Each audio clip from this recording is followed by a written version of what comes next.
کے رسول صلی اللہ علیہ وسلم سے ایک صحابی نے پوچھا، اللہ کے بعد سب سے زیادہ مجھ پر کس کا حق ہے؟ رحمت عالم صلی اللہ علیہ وسلم نے فرمایا تیری ماں کا۔ وہ کہنے لگا سما، پھر حضور نے فرمایا تیری ماں کا۔ اس نے عرض کیا سما، پھر حضور نے فرمایا تیری ماں کا۔ پھر پوچھا حضور اس کے بعد؟ رحمت عالم صلی اللہ علیہ وسلم نے فرمایا ثم ابو کا، اس کے بعد تیرے باپ کا حق ہے۔ ماں بڑی قربانیاں دیتی ہے، اس لیے ماں کا دل نہ دکھایا کرو۔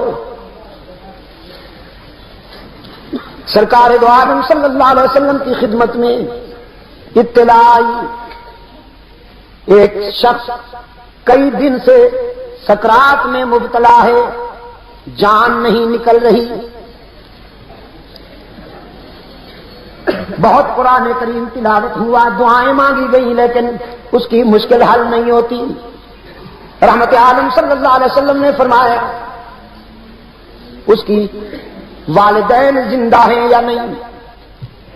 بتایا گیا حضور اس کی ماں زندہ ہے۔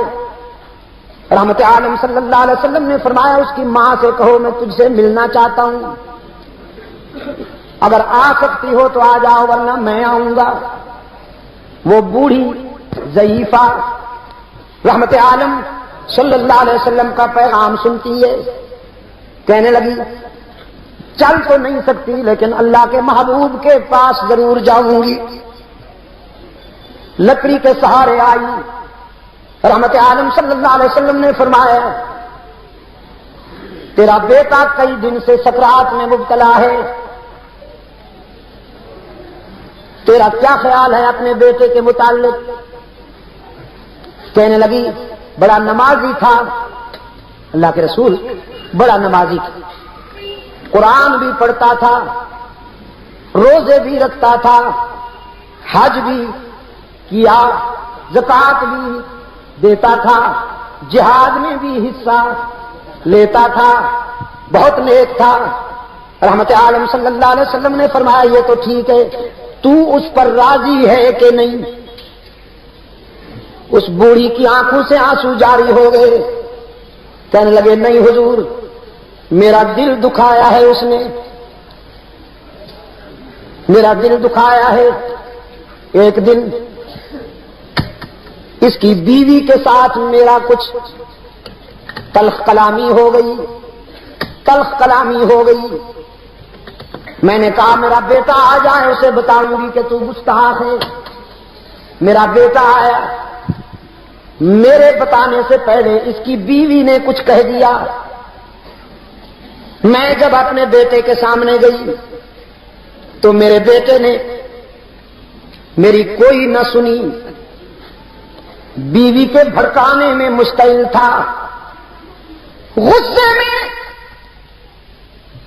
درد دل بیان کر رہی تھی، اور میرے بیٹے نے غصے میں آ کر اپنا جوان بازو اٹھایا اور تیز تھپڑ میرے چہرے پہ دے مارا۔ میں دور جا گری، میں نے کہا بیٹا میں نے تو تیری ترقی کے لیے رات کی تنہائیوں میں دعا کی تھی، تیرے بچپن میں خود بھوکی رہتی تھی، تجھے کھلاتی تھی، جو تجھ سے جھگڑتا تھا میں اس سے لڑ جاتی تھی، تیرے دوستوں کو اپنا دوست سمجھتی تھی، تیرے دشمنوں کو اپنا دشمن سمجھتی تھی،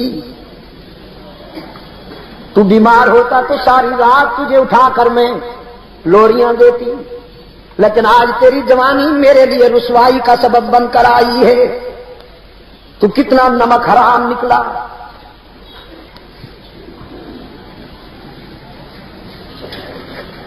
سرکار دو عالم صلی اللہ علیہ وسلم کی آنکھوں میں آنسو آ گئے۔ صحابہ سے فرمایا لکڑیاں جمع کرو، آگ بھڑکاؤ، پھر مجھے بتاؤ۔ بوڑھی کہتی اللہ کے رسول آگ کیوں؟ رحمت عالم صلی اللہ علیہ وسلم نے فرمایا ہم اس میں اس نمک حرام کو ڈالیں گے جس نے بوڑھی ماں کے چہرے پہ تھپڑ مارا وہ اسی قابل ہے کہ اسے آگ میں ڈال دیا جائے۔ بوڑھی زارو قطار رونے لگی، کہنے لگی نہیں نہیں